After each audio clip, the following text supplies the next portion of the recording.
left. The liberation of mutant kind has begun.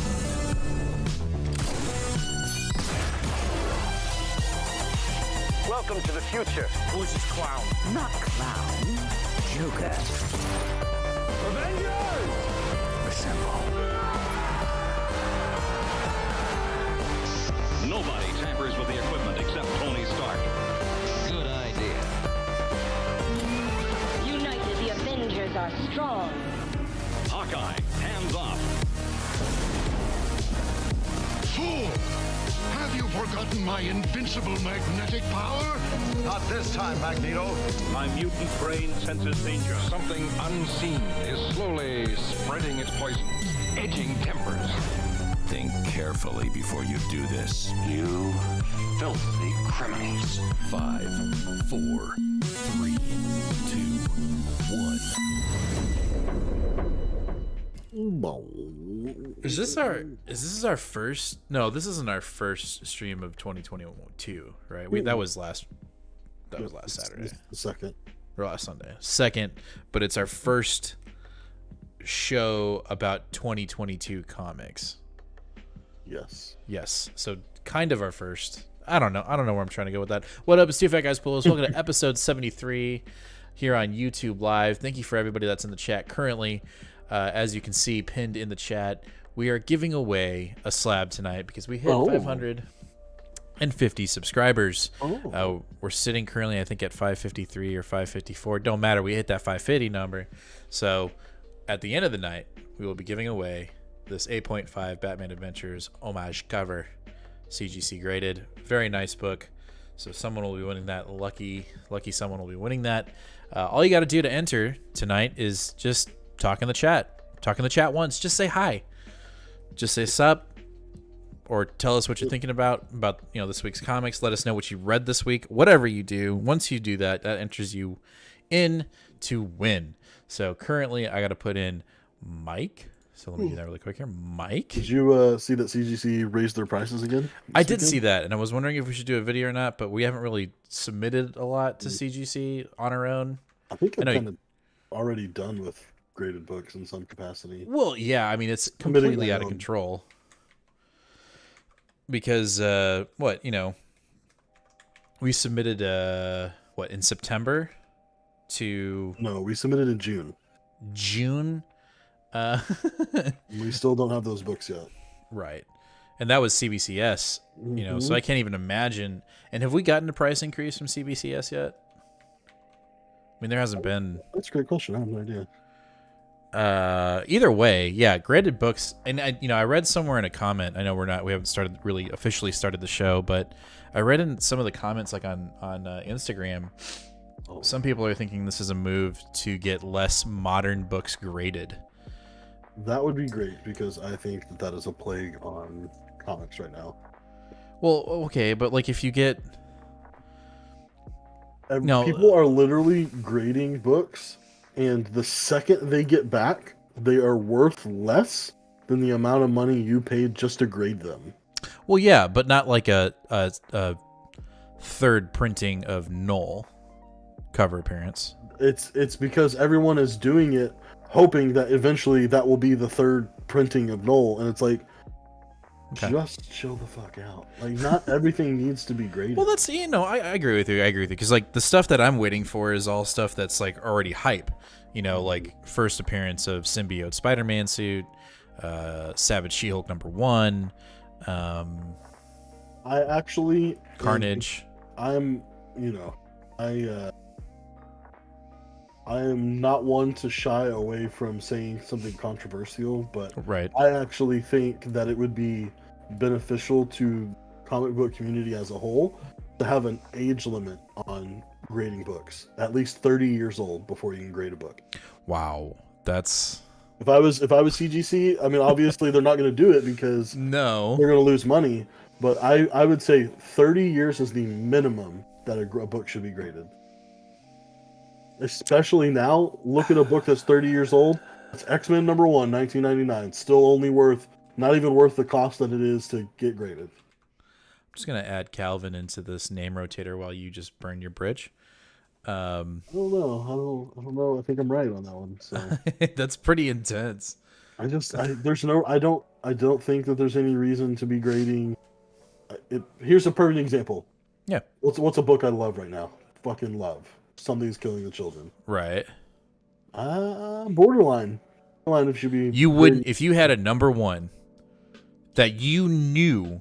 Mm-hmm. It wouldn't matter. No, dude, it wouldn't matter. A 9.0. You would submit that because you know somebody. You wouldn't. No, someone. Yes, you would. What did you sell the ones that you weren't even graded? What did you sell those for? Like $300. Okay, so and that was, as of now, that was actually undervalued. No. 10. Huh? That was 4 through 10. 4 through 10. Okay, so if you had a number one, we haven't even started the show and we're already getting into some shit. If you had a number one, okay, let's go lower. 8.5. No, it's not worth it on these modern books. 9.8 or nothing. Well, okay, look up an 8.5. Man, it's probably oh god, it's gonna be nothing. But I know you, and you would have company. What's the name of Go Class? What are you talking about? Oh yeah. No problem. All right, while you do that, let's take care of some business while you're doing your magic. Get me an 8.5, a 9.6, and a 9.8. Okay, that's your assignment. I'm just gonna go ahead and tell you now. A 9.0 fair market value, $12. Okay. A 9.6 fair market value, $675. Okay. So, all right. So, okay, you moved it up a bit, but let's just say you're looking at your number one, which you don't have and you never will have. But say you did jump on that train. Well, because RJ was like, pick this book up, and you were like, nah. And then she told me that at issue 3, and I picked it up at issue 4. Anyway, if you had the number one and you knew, you looked at it and you'd used your eye and you were like, you know what? This is probably a 9.6 or better. You're telling me right now you wouldn't submit it for grading for potential sell? 600 and what? Okay, 675. Okay, maybe I would. Maybe. What's a 9.8? It didn't say actually. I think they've changed it to where you can't see. It's got to be. It's got to be at least $1,800 probably. Yeah. I'm just saying for that book, I think you would. Just saying. But I understand what you're saying. Like second printing of Black Winter. Yeah, no. And like that's sitting on my bookshelf right now, but we were having fun with that. Anyway, let's take care of some business and then we will get on to this week's book. Stefan says I don't grade any of my books. Got to keep them free. Got it? Join the revolution. Anyway, as we do, we talk about our sponsorship here on Two Fat Guys Pull List, which is the show is powered by Collected Comics and Games. That is our LCS here in the DFW area. And Collected Comics and Games has a website called brainycomics.com. So we'd like for you, if you'd like to buy some comics online, to head over to brainycomics.com. And when you do, there's this neat little thing you can look up, which is a Two Fat Guys Pull List upgrade or premium upgrade. What is that, you ask, Jim?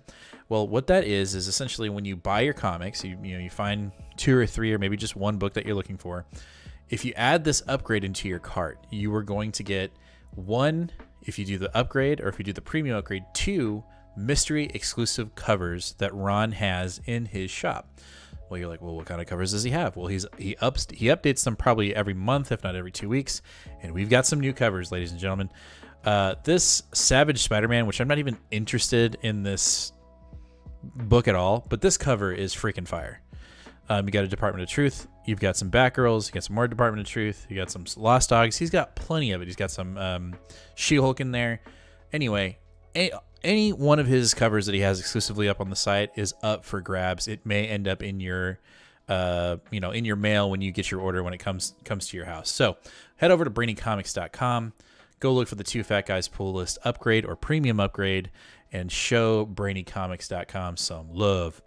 The other, obviously the other business that we have is, usually we talk about this, we got to get to 550 subs. Well, we have. So I've already got a name wheel set up with people that have already chatted in the chat, live chatted. So everybody that has already currently typed something into our chat, you are already entered to possibly win tonight's slab, our 550 sub giveaway, this Batman Adventures 8.5, and then let's go ahead and announce what we're giving away at 650 subscribers. So when we hit 650 subscribers and we do another live chat giveaway, we're giving away this 9.8 CBCS graded Daredevil issue number 25, the first cover appearance of Elektra as Daredevil. So, and then I believe it's also, no, it's the actual first appearance as well. I don't know if it's the first cover appearance, but it's the first appearance in this book as well. So, nice little grab there at 650 subscribers. So go ahead and hit that subscribe button, hit that bell, give us a like, talk in the chat, and we're on the road to 1,000 subscribers. And everybody knows that we're giving away to 1,000, so I don't think I have to mention it. And, you know, and if you don't know, go watch some of our other videos. They're right at the front of the video. It's a pretty sweet book, just saying. Let's hit the chat really quick. Patty says, I'd want a book for my birthday, the year I was born, with the best cover, and I'd probably get that graded because of comics, only reason I think of right now to grade a modern book. Or if I had a kid, I'd go get a book with the best cover out that week they were born. Okay, I see what you're saying. That's pretty cool. So, Patty, I've actually thought about that a lot, and one of my holy grails is Silver Surfer number 35, double signed by Jim Starlin, one of my favorite writers of all time, and Ron Lim, one of my favorite Silver Surfer artist of all time. His Silver Surfer is the Silver Surfer, bar none. That came out March 1990, my birth month. That is my grail, is a 9.8 double signed Silver Surfer 35, and I think you can find that online for like $400. It's really not like that hard to find. There you go. It's a cover. It's a Thanos and Silver Surfer cover. So you would get something like, if it had like your favorite writer and artist, you'd get that graded. But for my personal collection. For your personal collection, not for resale. Right. Gotcha. And then, even then, I don't know if I really don't know. My thoughts on grading have changed significantly. I just haven't thought about it, and now all of a sudden I'm realizing that maybe they're different, and I haven't really like tackled those thoughts yet. Okay, yeah, that's okay. There's time to process. You have plenty of time. All I'm saying is I cannot wait for the books that we did submit in June to come in. Really, no matter the grade, because I submitted some pretty heavy books that I'm not expecting to be like 9.8s, but just to see Secret Wars 8 or whichever one is with Spidey and Savage She-Hulk, and I did do Cosmic Ghost Rider first appearance. I don't think I did. I wish I had done Infinity Gauntlet, to be absolutely honest, but oh well. Beggars can't be choosers. Also, no price increase from CBCS, by the way. Still 16 for members, 18 for non. So it's like up to 40 now for CGC. Yeah, CG, dude. When I saw that, and then if you read some of the comments, it's very fire. Like, really, you're gonna do that in 6 months? Like a price increase every 6 months? That's bullshit. Like, I feel like they're in over their heads, to be honest. But you know what? We can do a video about that later. Let's get into the show. Some more content for the channel. We're gonna kick off the show with the big one, and that is Inferno, issue number 4. Hickman, the end of his run, the end of this mini. Wow. Just wow. The only criticism I will say about this book, and it's the most minor of criticisms, because the artwork in it was fantastic. It was absolutely fantastic, but it wasn't my guy PP. So, or RB. PP or RB were neither on the book, so that to me. Oh, see, but I think Sheedy's number 3 always. So no. You're right. No, I'm not shitting on it at all. I'm just saying. Because I smell something. Okay, shut up. I'm just saying. I mean, could you imagine a PP or an RB Silva with the psychic blast with Professor X? Like, I mean, come on, just think about it. Like, I'm not saying it wasn't bad. It was fantastic. That would be my only small minor criticism. But other than that, I think we're in agreement here. Yeah, we are.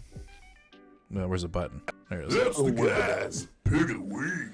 Yeah, I mean,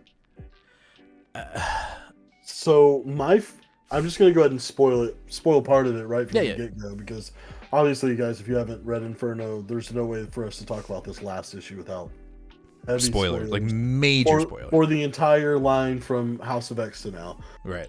So Spoilers. I am super enthusiastic about him really saying, "No, motherfuckers, Moira is a bad guy.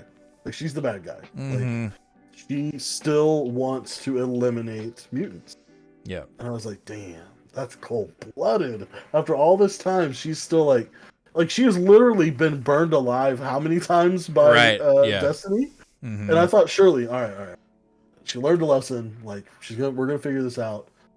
Motherfucker is still down in her nowhere zone figuring out, "No, I'm gonna figure out how to get rid of these mutants." Goddamn. Yeah. Bro. Yeah, dude. I didn't see that coming, to be absolutely honest. I was like, wow, we're gonna, and technically, I thought I read somewhere from Harold that I guess we get a reset. I don't know. I guess. Ron brought up a very interesting plot point that I didn't even think of. Symbolically. Moira, essentially, like you're saying, she's the bad guy.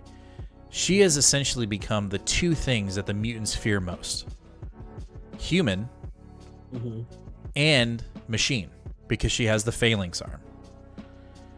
Too much of a stretch for me. I don't think so. Like, when Ron said that, I was like, oh shit, you're right, because she is human, and she has machine in her, dude. I'm telling you right now. Like, I think it was masterful on Hickman's point.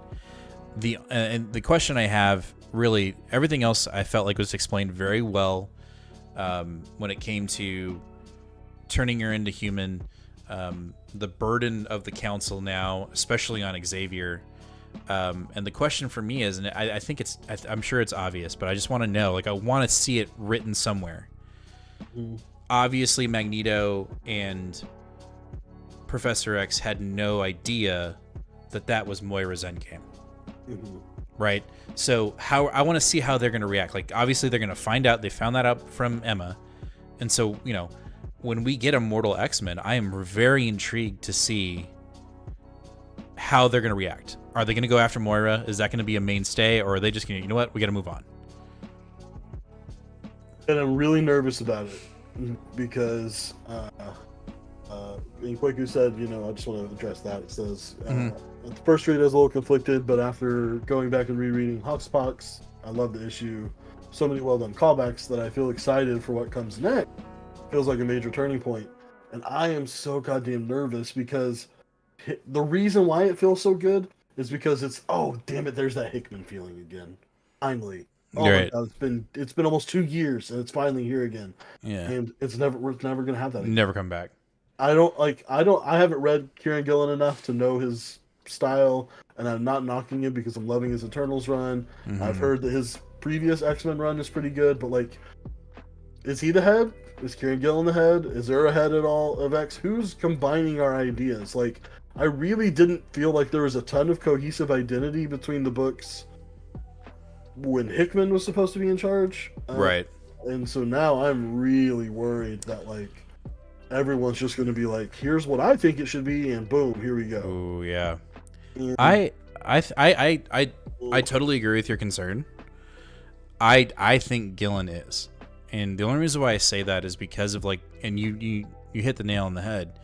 His current Eternals run, like, you see threads from things that are going on within Marvel Comics, like Jason Aaron's Avengers, Donny Cates' Thor. We've got a lot of mix and match in there, and we're gonna get, and obviously it makes sense, an Avengers X-Men Eternals event this summer. So I think if there's anybody within the office outside of is Benjamin Percy's Wolverine mini that's about to come out, I think Kieran Gillen is the guy to unofficially be in charge of the X office, like set the tone, because he's in charge of the council. But I wonder, and I think Kwaku, one of our resident prophesiers who always seems to call it right how he sees it, says He's also 100%, 99% certain that X Lives and Deaths will be about Logan following Moira, especially with how he is one of only a handful of mutants who appears to be important in multiple of her lives. Yeah, and I wonder what he's going to do, because I read the solicitation for issue 1, because I was kind of like, next week's okay, but the week after that, we get some, like, 2 weeks from now, our pools are going to be intense, because we're getting Lives, we're getting, like, She-Hulk, we're getting some crazy books in 2 weeks, and next week is kind of like a, all right, just kind of calm down a minute, and then, whoa, let's go. Not to say that next week's books aren't fire, but, I don't know, fire. But yeah, a lot of good books next week. No, we do. But that being said, I agree with Kwiku, and reading it, it says that he's traveling through time to save a certain mutant's life. So I gotta wonder, like, you know, are we? She's not a mutant, so who knows? She's not a mutant, right? So something's up. Either way, this book was absolutely fantastic. It's bittersweet. I wish Hickman was still coming on. There's a sliver of me that I know it's not going to happen. I know it's not true. But there's a sliver of me that says that Hickman comes back to really end the Krakoan era, whenever that may be. Like, just be like, hey, we're coming in, you know? And then I don't know if I addressed this, and this isn't really an Inferno thing. This is more of a Hickman thing. I don't know if I talked about this on Wednesday's episode or if it was in last Sunday's episode. But wouldn't it be interesting if Hickman, again, you know, we talked about with the Miracle Man reveal in Timeless, and we were like, well, who could write it where we would be like, yes, we're engaged and we want to check it out. And I think there's really, I think 3 writers, with one being at the very bottom, which would be Gillen. And I think number 1 for me currently would be Hickman, because, you know, he keeps on saying, I'm doing something really big at Marvel. Well, what's the big thing that they just revealed that a lot of us are like, huh? But a lot of other people are like, holy fuck. I think that would be it. So if Hickman wrote Miracle Man, would you jump on it? I mean, I'd get the first issue, but it would. I would, but I mean, dude, I mean, he, just like this issue, right? You got the feels, you got that drop, and you're like, oh, but really the reason why you got that is because we're so connected to these characters. So I could definitely see the disconnect there after issue 1 with Miracle Man. But at the same time, I give Hickman a lot of credit, because that dude can write a fucking book. Like, he just can build, right? And it just, this last issue really, it was so good, and it makes me so frustrated. It makes me so frustrated because we're just not getting any more X-Men Hickman, at least to our knowledge. And that's not to knock any of the other writers within the office. I think Gary Jerry is a good writer. I think Karen Gillan's a good writer. I think Teenie Howard's a great writer. You know, I'm not trying to knock any of those people out, but I'm just saying this dude can fucking world build, multiverse build. Well, I also think that he just shows a depth of, what am I trying to say? A depth of appreciation for the history of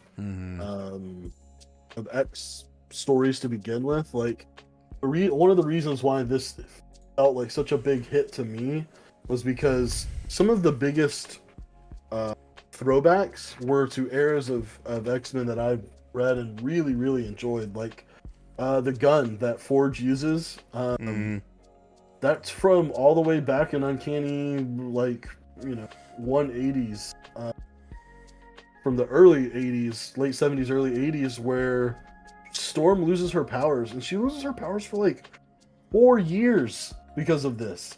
Like, it's a massive, huge impact on not only Storm as a character, but the entire X-Men line. There's those Barry Windsor Smith issues.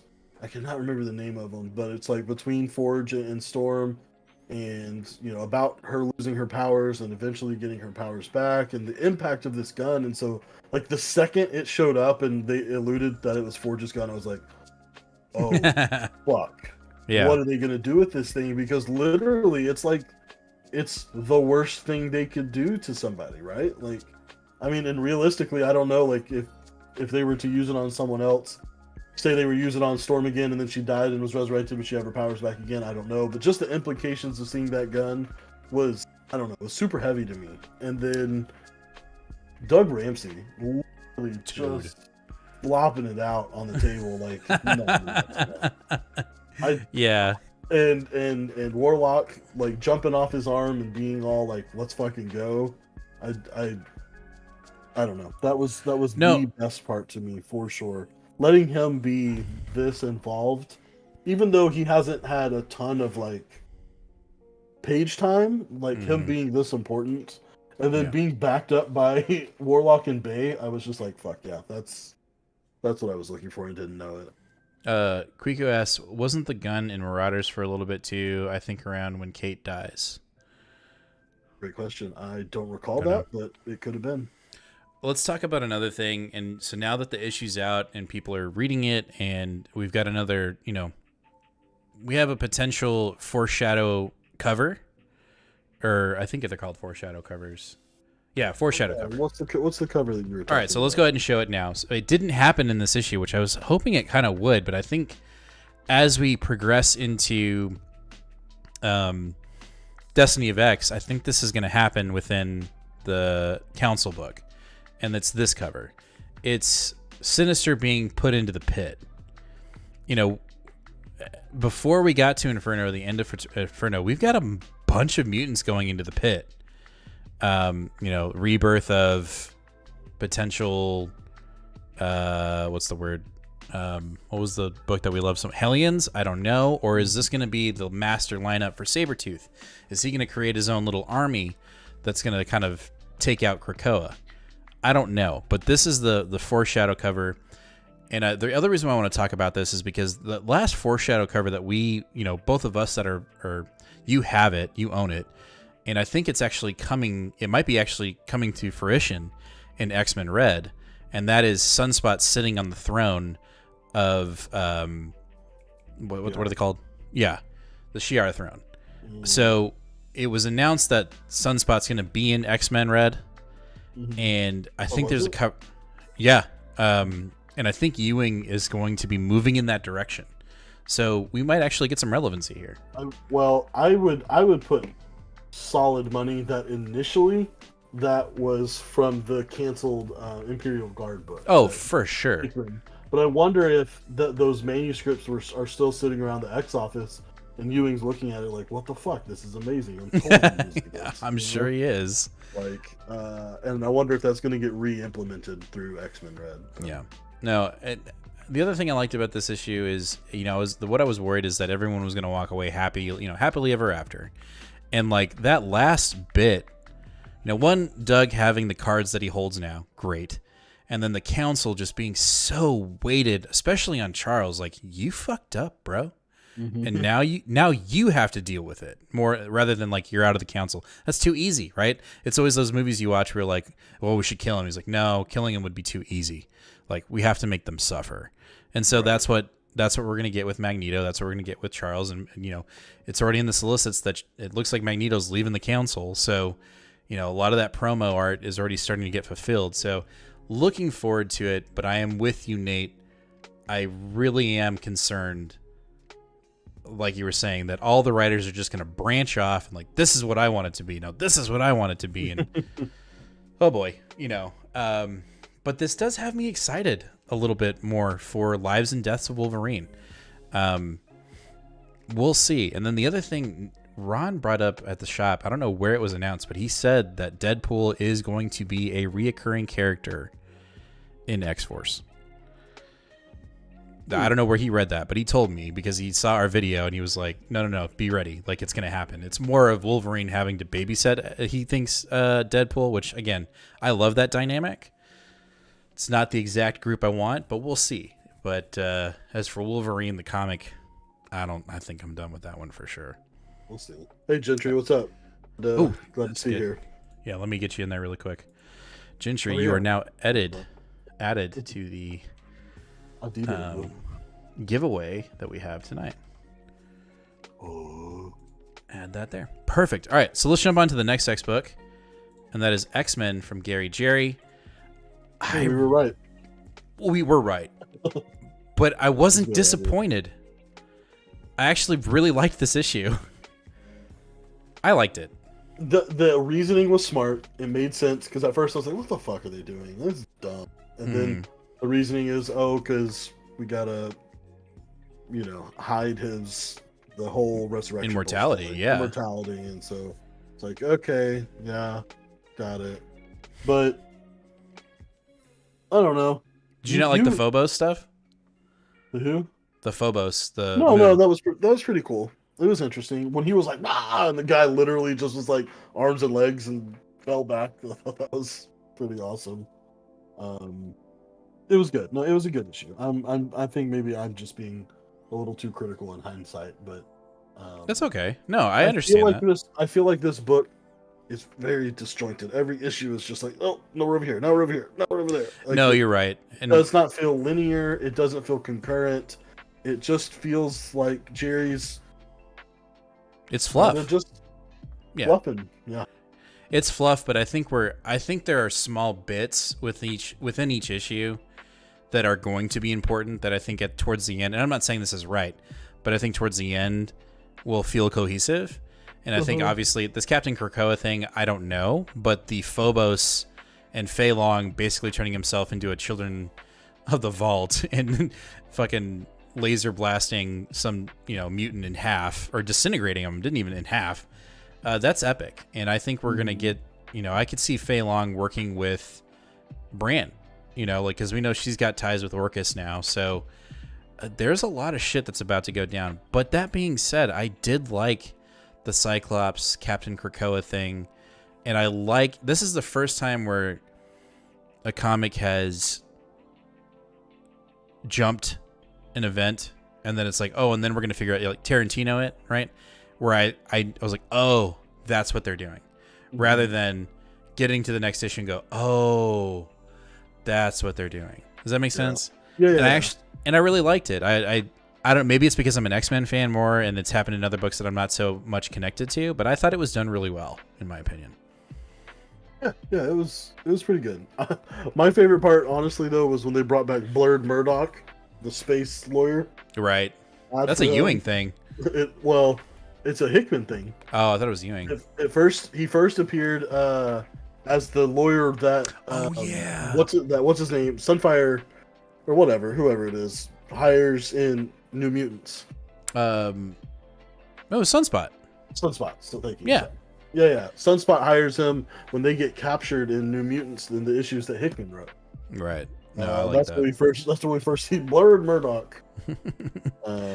Kuika says this isn't on the topic at all, but is it me or was Doug drawn super hot when he showed up in the No Place? No, dude, he came in like fucking swinging, like he was like super swole, ready to go. Right, and then he was like, "Oh yeah," and then my bae, right there. Do you want to die? Like, do you want to die? Yeah, like he was legit. He was legit. But this issue was a lot of fun. I felt like we've had some issues. I want to say it was probably issue 4. It was either 3 or 4. It was 4 that felt uber fluffy, like just super fillery. Whereas like now I feel like we're moving in a direction where establishing Fei Long as like a entrepreneurial psychopath who literally colonizes a moon over Mars. And I just think there's some trouble ahead on the horizon, and I'm digging it. And then obviously this book hit for me because Pepe was on it, and it looked so fucking good. That dude can draw, dude. Like, Good. All right, next up, we got Captain Marvel, issue 35. Did you catch up? I did. What'd you think? Right. I need to read the original. What's the baddie's name? Oh, Vox Supreme. Yeah, so I need to read those original 12 through 15 issues. But before that, what you should do, and I know this is more reading, but have you read Death of Inhumans by Donny Cates? You need to read that, because this baddie is a combination of Vox, which is what's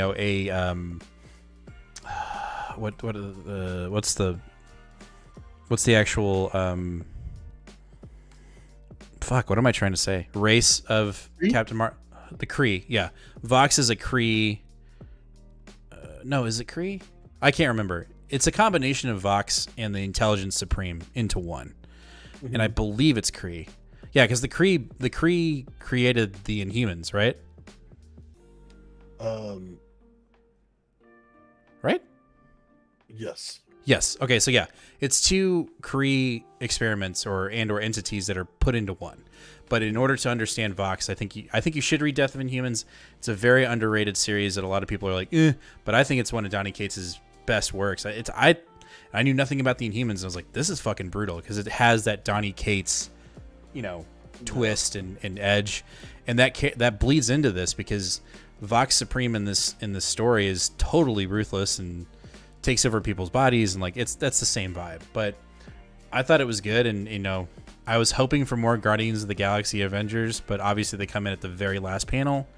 Yeah. But that's got me stoked. I am super ready for this battle. The issue I'm super ready for. I mean, don't get me wrong. The cast here, the page where they all get thrown out of the suits, and got Janice Vel and Philo Vel and Norvar, Monica Rambeau. You've got all these obscure characters that are a little bit or a lot of bit cosmic based, and they're all together. Yes, Kelly Thompson, please do more of this. 100%. Are you excited about Janice Vel having something to do in 2022 summer? Yes, it makes me want to grab all those Peter David issues of his run from the 90s and just scour through those really quick. Yeah, I've like 60 issues. I think I'm missing 10 or 12, but yeah, I know who he is, but I want to be more familiar with him. More familiar. He gets involved with something. I say it every time. This Kelly Thompson run is really good. Mm-hmm. And it's coming from somebody that was very skeptical of reading a Captain Marvel book just because I didn't know much about the character. And I'm in love with it. It's so much fun. It's always, I always get to it and go, and then I read it. I'm like, fuck yeah, I'm glad I read that. It recaptures my attention every time it comes out. So big kudo. Mm-hmm. Definitely need to be reading. This needs to be on your pull for sure. I also thought the personification of binary. I forgot about that. Oh yeah. I thought that was last issue, but that was this issue where she really is standing there with her for sure as a separate form. Because at first you couldn't really tell, but now it's yes, the binary feeling. So I'm also wondering though if after this is all said and done, if she's going to lose that ability to go binary. Maybe. Because she has done that in this run alone. She's done that multiple times. That's a big power of hers that writers pull out of their pocket a lot. So is binary, when she was binary, has it ever been a single entity? What do you mean? Not Carol Danvers. Yeah. No. So that's not that I know of. Okay, so this might actually be a key, if you will. No, it's not. You heard it here first. Go get it graded. All right, next we got Shang-Chi issue number 7. We get a little bit of a history lesson from Shang-Chi's mother and how she met Shang's father. And we find out who the big baddie is finally in this arc, which is actually not his dad. It is his mother's father. So Shang-Chi's grandfather, who is from this realm that we actually, I don't know. Okay. If anyone is more Shang-Chi, it's more in their wheelhouse and they know more about that character, let me know. So in the movie, right? I don't usually do this, but in the movie, that land that they go to where the dragon and the dark entity is sealed in, right? There's a certain name for it. I would assume that was made for the movie. I don't know. I am not aware if that was actually established in the comics. Yeah, that I don't know either. If it hasn't, then I believe this is the comic. They are actually establishing that land and where his mother comes from in this comic because it's eerily similar. They managed to do a good job of taking the stuff from the MCU movie and adding it into the comics here. There it is. Okay. So this is the actual first appearance in the comics of the land that she's from, and the grandfather, who is not in the movie, is the villain in this book. And essentially, when she left the land, he felt betrayed. He was actually trying to kill Shang-Chi's father, and they run away in the comic. And so he is now in their world, and he's after Shang. He's after his mother. He's the big baddie. I forget his name, but so Shang-Chi's grandfather has shown up to kick some major ass. Again, if you are sleeping on this book, I suggest you start reading it because it is actually really, really good. The writing is on pace. The artwork is fantastic. The coloring is amazing. This is a really good book, and I really enjoyed issue number 7. I thought it was, I suspected that they were taking what they did in the movie, and they brought it in to the comics. So I'm glad that I just didn't know. I wasn't aware if that concept had existed prior to the movie. Clearly it didn't. So now they're kind of rearranging things, which is really cool. So we get a first appearance of that group that's in the movie, the land, the mythical creatures, all of it is in this book. And we get I wouldn't say founder, but we get, Shang-Chi's grandfather is officially presented in this book. Like, we know who he is. He's shown up in previous issues, but he's kind of like a shadowy figure. So more cameo appearance. This, I would assume, is more of a first appearance because he's got some work, in this, and he's going after Shang-Chi, and I dig it, man.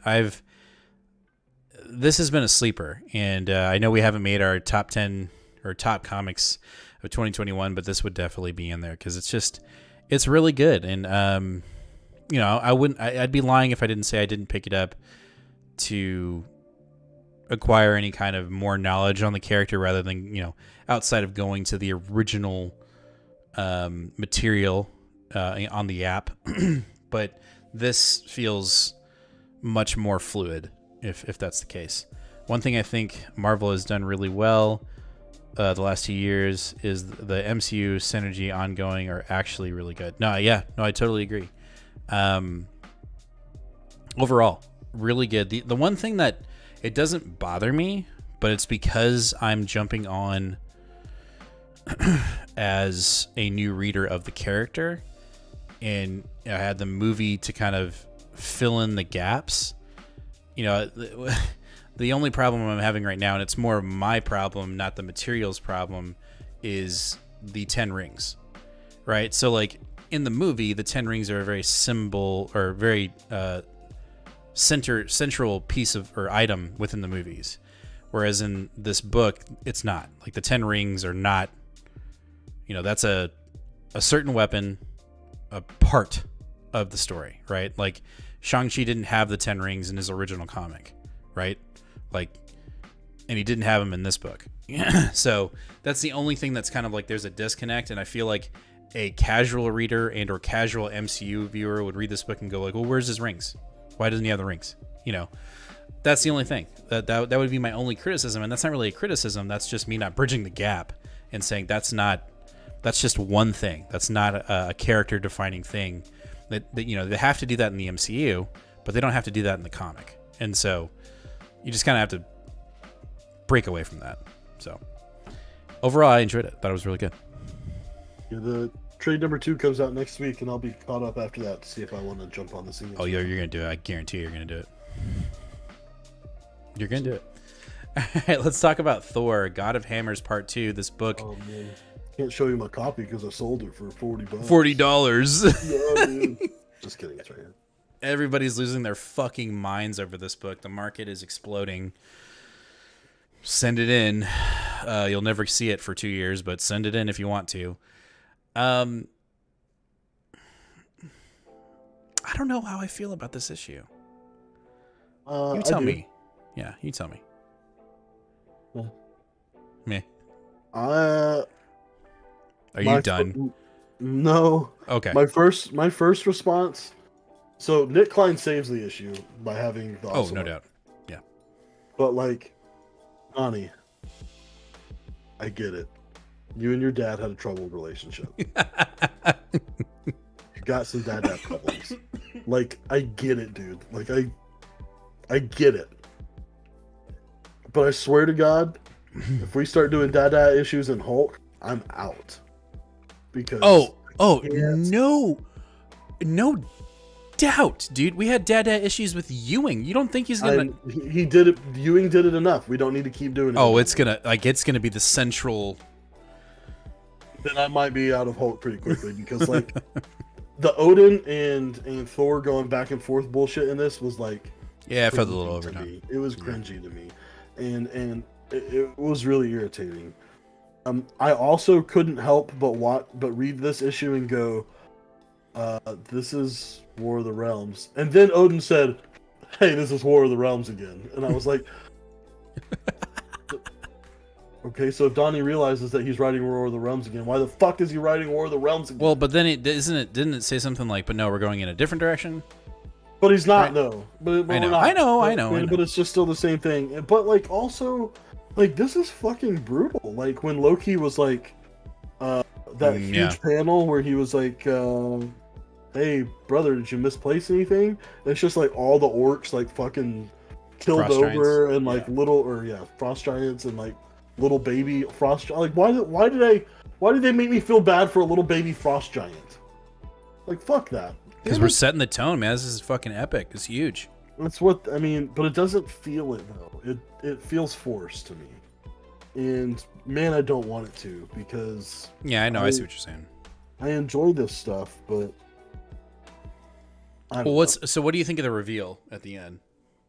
I'm gonna hold my tongue to see where it goes because I don't like right now. Big dumb. Right now, it feels big dumb. Really, really stupid. Okay. The foretold god of hammers is the personification of the hammer itself that didn't exist until after the foretold god of hammers was going to be there. No. We're just like all the lines and histories and stories are. Loki's heels to turn, and then we've got Quiku who says, "Seems like God of Hammers is the mother storm of Aaron's run. Do you think Donnie will connect it to the Black Winter since they're both living space weather?" Huh? Why are we doing the show? All right, Quiku, just take over. God dang. Yeah, I mean that's great. Like that's honestly that could be exactly what it is. We need to have like a Quiku's corner, and just right. Yeah, that's a great name. There you go. That, huh? Boom. But yeah, I mean, I think it's definitely going to connect to Black Winter. If there's one thing that Donnie does well, I don't know if he does it well, but if there's one thing he always does is by the end of his run, it kind of brings it all back together. Where it's whether it's cohesive or shoved together is up for interpretation, but usually it all comes back together again, and so I'm sure we will see Black Winter, Mjolnir, Mother Storm, all of this stuff kind of wrapped into one thing. I just don't. We'll see. I just felt like, I think I'm right with you. It's conflicted. I felt like I was like, wait, where are we going? I felt like your hesitancy towards the Donald Blake arc, which ended up being fantastic, I feel is just being shifted over to this. Like, I'm like, what are we doing?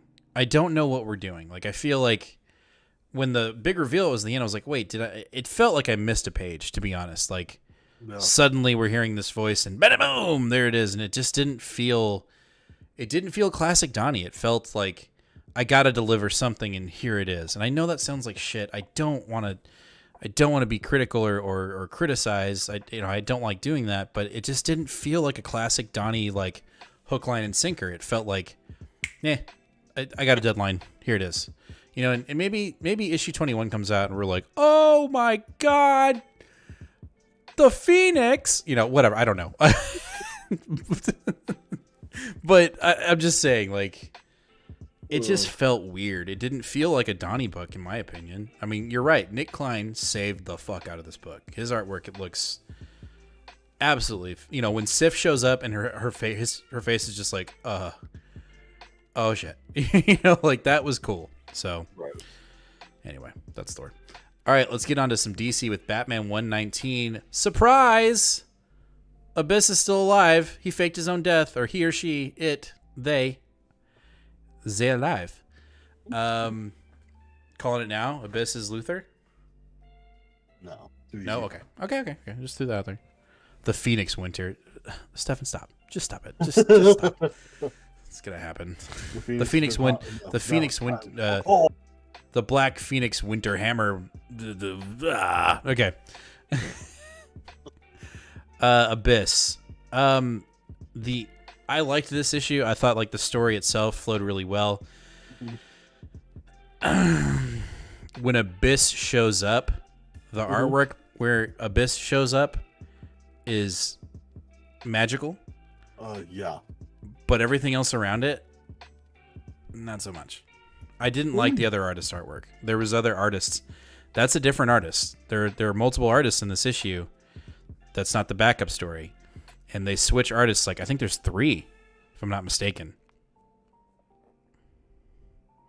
Roy Molina, Adriano De Benito, and Mikhail Janin. So, whoever did... When it's revealed that Abyss is alive, that artwork is just... I mean, that was like, oh, this is the Batman comic that we were reading. But at the beginning, and before we got to that reveal, I was kind of like... The whole Luthor conversation was good. It was okay. It was okay. I thought the writing... I thought the scenes were great. I just thought... This fat Batman was kind of weird. Right. Like, that. I guess that's what I'm trying to get at is, like... I felt like I was reading 3 different comics, and then when I got to that one, I was like, "Oh yeah!" Like that felt, yeah. You know what I mean? And I just don't understand why we're doing that. If it's taking because Batman is on a super strict schedule, and when you're behind, they just pull people in. Get your shit together, man, please.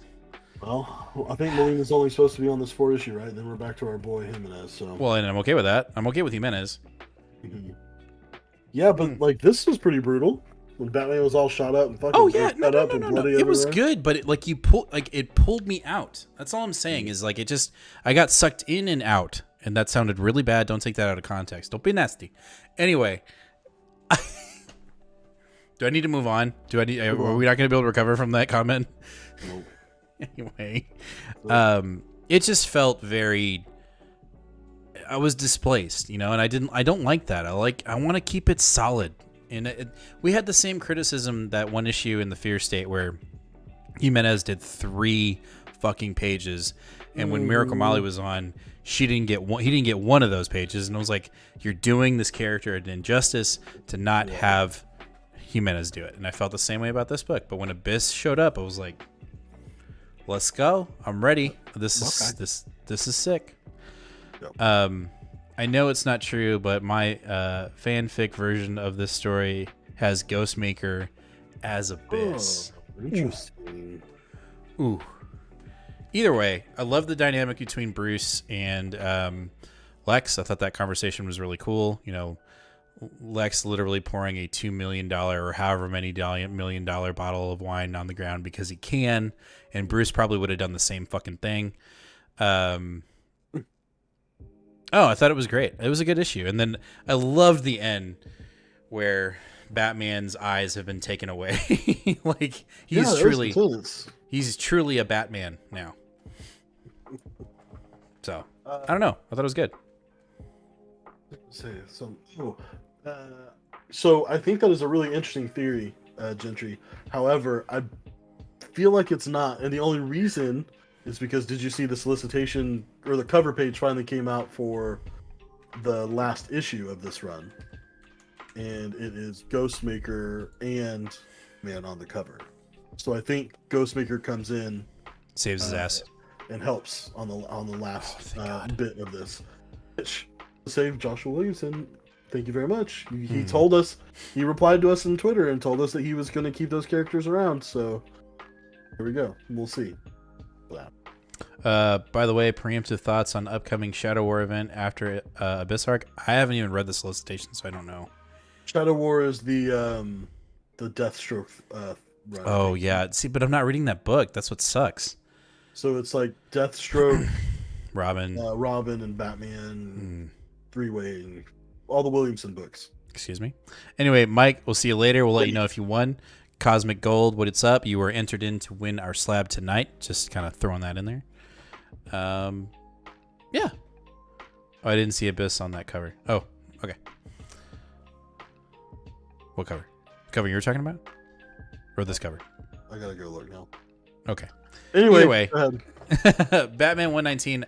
I'm still digging it. You know, as this would be technically issue number 2 of Williamson's run. There is no issue 2 slump, so let's see where 3 goes. It's been fun. I'm super looking forward to it. Just stop mixing artists. Just fucking stick with one, and then if you're gonna jump to another one, jump to another one. Just next issue is just Ori Molina, so thank God.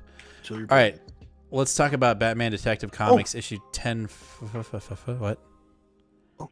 47. Shadows of the Bat. That cover I'm talking about is a 3-way. Here, let me. What? You keep on saying 3-way. Save image. No, copy image. No. Well, here. What's it on? Put it. I just sent it to you in Discord. Put it on the thing. I gotta go to Discord. No. What Batman is it on? Is it a 119? 121. 121. Okay, so I go this way and then this way. Tell me about this comic that we're talking about right now while I look it up. What is it? Detective Comics 1047, Shadows of the Bat. This is the first part of a 12-part weekly story. Are you talking about this one? No, the next 121. That's why. 121, not 120, dude. Come on now. Do you want me to tell you about this book, or do you want me to talk about the other one? You talking about this one? Yeah, dude. That's a dope cover. No, not that one. Oh, what? This one? The main cover. Oh, this one. Yes. That's a good one too. Yeah, what is Lex Luthor doing in a Batman suit? Where's his face?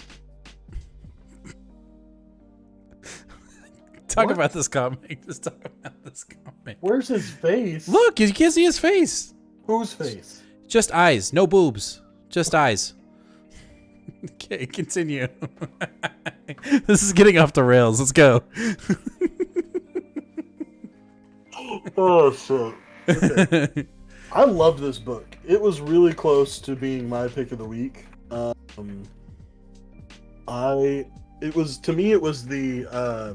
very much felt like a movie. I felt like I was watching a movie. I felt like I was watching like a awesome die-hard early 90s era action flick. So this is basically Arkham Tower is now open. So instead of Arkham City being there, or Arkham Asylum being there, now we've got a huge tower, and this doctor is like, yeah, we're rehabilitating everyone, it's no problem. And that guy that we really briefly saw in Fear State, I don't remember his name, it was something really stupid, like King Harold the 19th or something like that. Nero, is that his name? I don't remember. Oh yeah, the with the red crown. Mm-hmm. And he shot at the mayor, and right. They're like, yeah, look, he's coming out, and like we're totally rehabilitated him, so much so that I'm gonna set him free right now. And the mayor's like, yo, what the fuck? Dude, try to kill me, bro. I thought that was hilarious. But they're like, yeah, like everything's perfect, everything's going fine. You know, no problems. Nope. Like day 1, no problems. Day 2, no problems. And then it's just like, boom, day 21, and it's like full fucking mayhem. Shit hits the fan. The whole 21 days is all it took for the entire tower to be taken over. The doctor that they thought was going to be there and heading it all is getting thrown out of a goddamn window. And his finger gets cut off. His finger gets cut off. I don't know. I thought the pacing of this was amazing. I thought that the whatever you call that style, in media res, like you start in the middle of something and then we're going to kind of back up and see how that happened. We know that Dick Grayson, just like X-Men. We know Dick Grayson is inside the tower, stuck somehow. I think so is Huntress. Huntress is in there as well, and she seems to be quite wounded. Yep. There's someone else in there too. I don't remember who else is in there.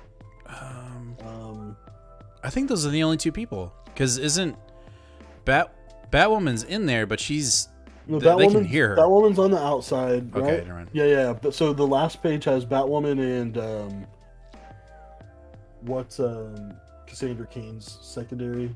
I don't know. I know she's a Batgirl, but Orphan. Orphan and Batwoman are on the outside. Anyway, I just love that this is a Bat family book, and we're actually keeping with the continuity that, hey, Batman's not here right now. Leave a message. So, I don't know. I'm having fun with it. I thought the action was great. I thought the art was really nice. And then I even thought the backup story in here was really neat. It showed, I think what we're seeing is like the development of how Nero became a villain. I think that's who that is. So that's a little kid. I think that's who it's going to be. It's just him. But he's just like this little boy who's just like home, and his dad comes home and say, hey, we got to pack our bags. Something bad happened. Then Joker busts in, slaughters the dude's parents, and then leaves. Or Batman saves the day, and the little kid almost shoots Batman in the head.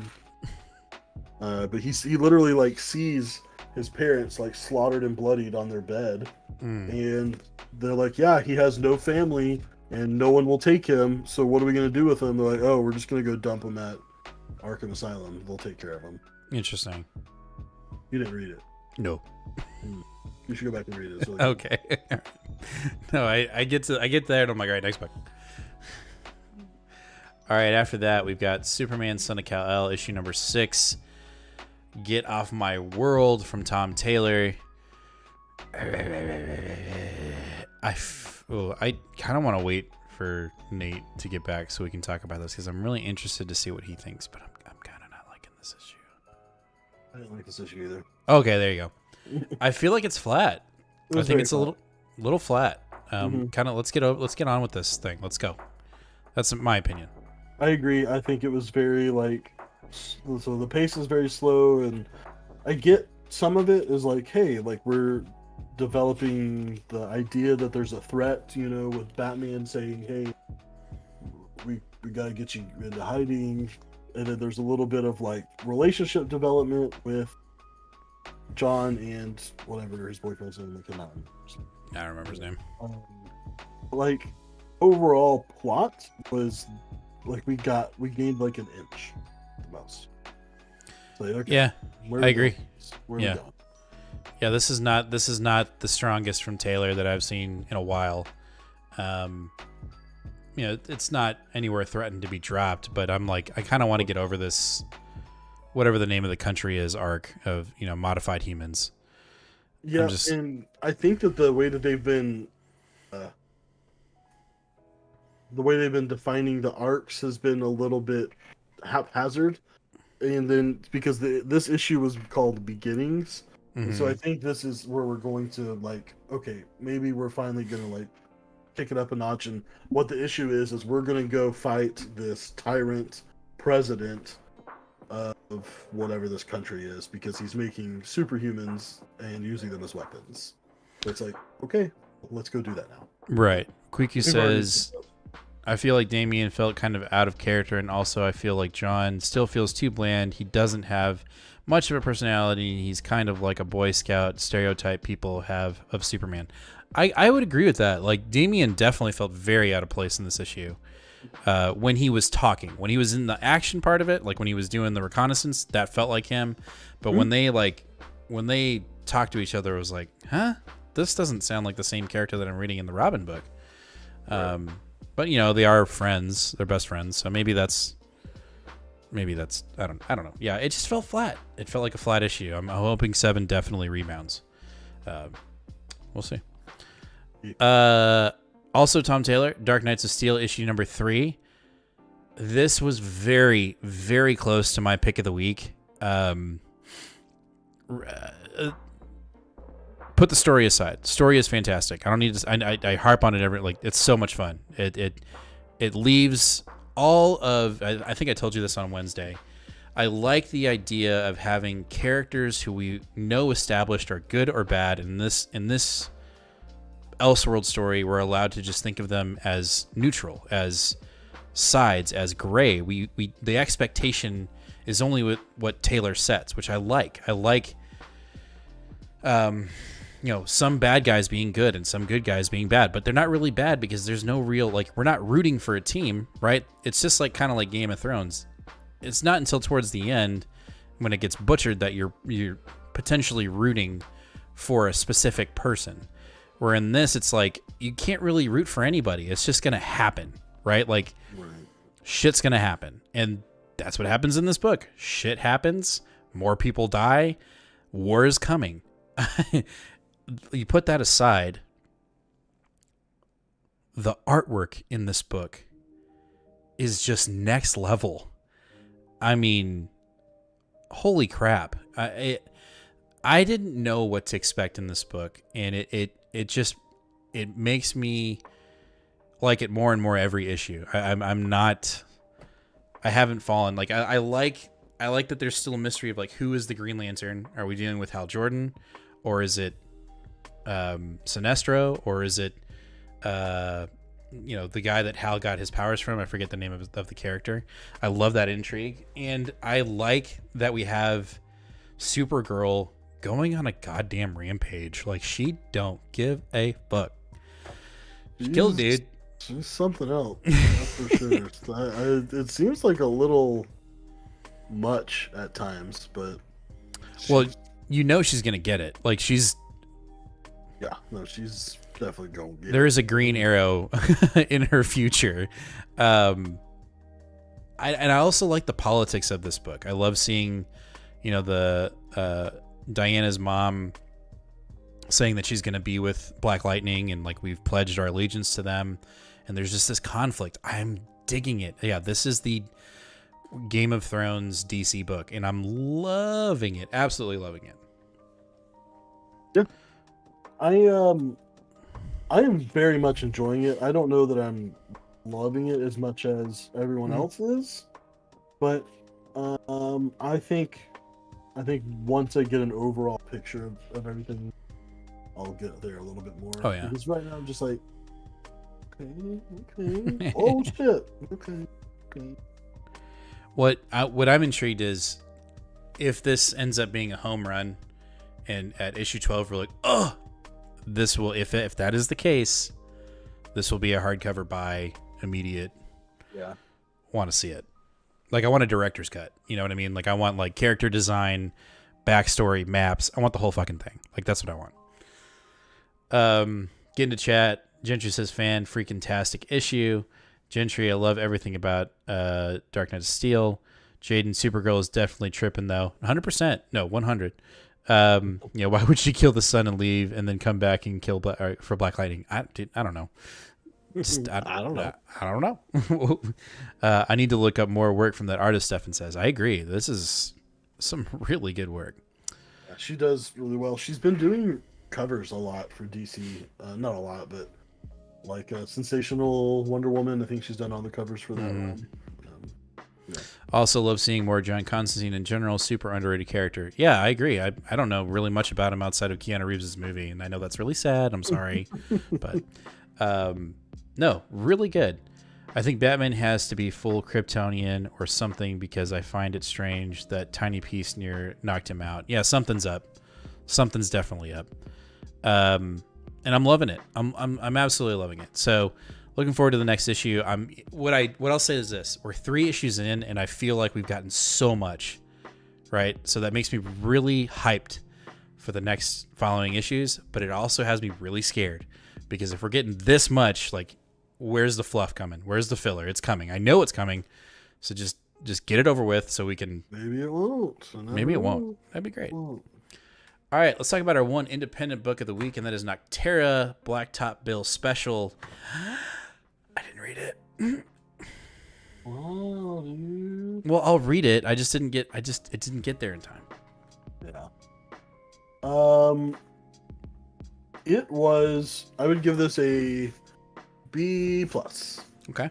So some of the things hurting it is Tony Daniel didn't do the artwork on it. Our normal Nocterra artist, and the art was serviceable. At sometimes during some of these darker scenes, it was really good. It's very sloppy, choppy, Tyler Jenkins sort of stuff. So King of Nowhere, Grass Kings, sort of really big lines, scribbles, stuff like that. But then when we get some more passive passive things like this, it just fell sort of flat for me, and so it was a little jarring at times. Also, I thought this is supposed to be a origin story for Blacktop Bill, and I feel like this is a beginning of an origin story for Blacktop Bill. It even starts with after a couple of pages, what does it say? Like chapter 1 or something. Yeah, Blacktop Bill Origins Part 1. But we don't get a Part 2 in this book, so I guess we're going to see more of an origin of Blacktop Bill, which is, if that's the case, then cool. But I thought this was supposed to just be like a one-shot, one-and-done sort of a thing. Right.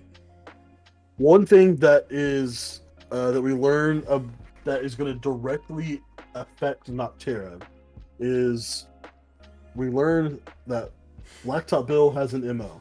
Whenever he's a hitman before the big dark or whatever it's called, before the big PM, he was a hitman for a mob family that specifically took out other hitmen. Okay. And when he was just doing a job, he would always steal a car and use a stolen car. But if it was a personal job, or if something happened that made it personal, he would use his own truck. And we see at the very end of this book, after he flips his car from running it into a shade, fights a shade and bites the shade. That's how he survives fighting a shade, is by biting it himself and then blowing its brains out. He then shows up to his house and gets his truck out. And so now we know that this vendetta that he has with Val and the rest of our characters is personal. And so shit's about to get real, not kind of real. Okay. So overall, B+, interesting. Like, I'm super excited that we had this versus not having it. I'm always going to want more world building. It's little snippets or big parts. Not quite exactly what I was expecting from this issue. I was thinking it would be more of a full-on origin, because it was like the beginning of an origin, kind of. Yeah. But it is about as mysterious as Blacktop Bill is, and he is still super mysterious character. Cool. I'm definitely gonna need to read it. I did hear that criticism from other people that like, wait, I thought this was a one shot. So we'll see where it goes. I need to read it, but all right, cool. Well, that's going to do it for episode 73 of Two Fat Guys Pull Us. Make sure to hit that subscribe button, hit that bell, give us a like, and I guess we should do our giveaway. I'll give you all another 30 to 45 seconds to, if you're watching it right now and you haven't already chatted, put something in the chat so we can get you entered in to our spinning wheel of 550 sub giveaway. And then we're going to move on to 650. We're going to do it, guys. We're going to hit 650, then we're going to hit 750. 850, 950. I know how to count, then 1,000, and we're going to give away that really cool book that I'm not going to talk about. You got to watch one of our other videos to find out we're giving away 1,000. You know what it is. And we'll get there. But, all right, I think I'm going to go ahead and call it. We've got all the names that I think we have. 3, 2, 1. Let's go ahead and go. Let me put this up on the screen, then put this up on the screen. So we've got a total of 8 people in. Patty, you're in. 650 is soon. Yes, it is. It will be soon. I'm telling you, we're going to hit it quick. We will. Anyway, we've got it going. I'm going to go ahead. One last chime. Oh, also, if you're watching this as a past episode, obviously you can't enter to win now.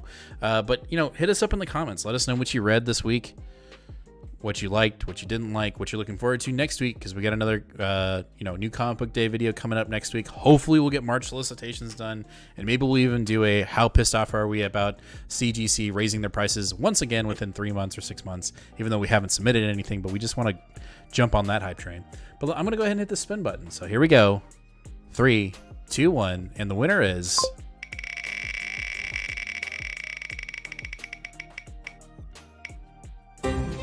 Cosmic Gold, you have won our 8.5 CGC graded Batman Adventures issue number 27 homage cover. What we'd like you to do is send us an email at twofatguyspullist@gmail.com. Send us your mailing address, and we will get this shipped to you ASAP. Also, I think Kwiku and Patty? I don't remember. We had two. Gentry. Was it Gentry? No, it was Patty. Was Gentry, Patty, and Quiku. One of them got it. The other two didn't. I believe it was Gentry because Gentry is in the Carolinas. Okay, my bad. So I believe it's Patty and Quiku. We still have your comics that we need to get to you, but they got shipped back to us because we did something wrong for international shipping. We got to figure that out, and we'll get it done at some point.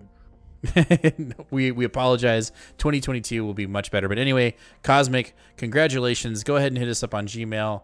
Send us your address, send us your info, and we will get this book out to you immediately. Anyway, thanks guys for watching again. We appreciate all of you. Thank you for showing up every week and talking to us, listening to us talk about comics and things we don't know and do know. And yeah, as always, read more comics, and we'll see you this Wednesday for another new comic book day. Let's get it. We'll see you guys later. Bye.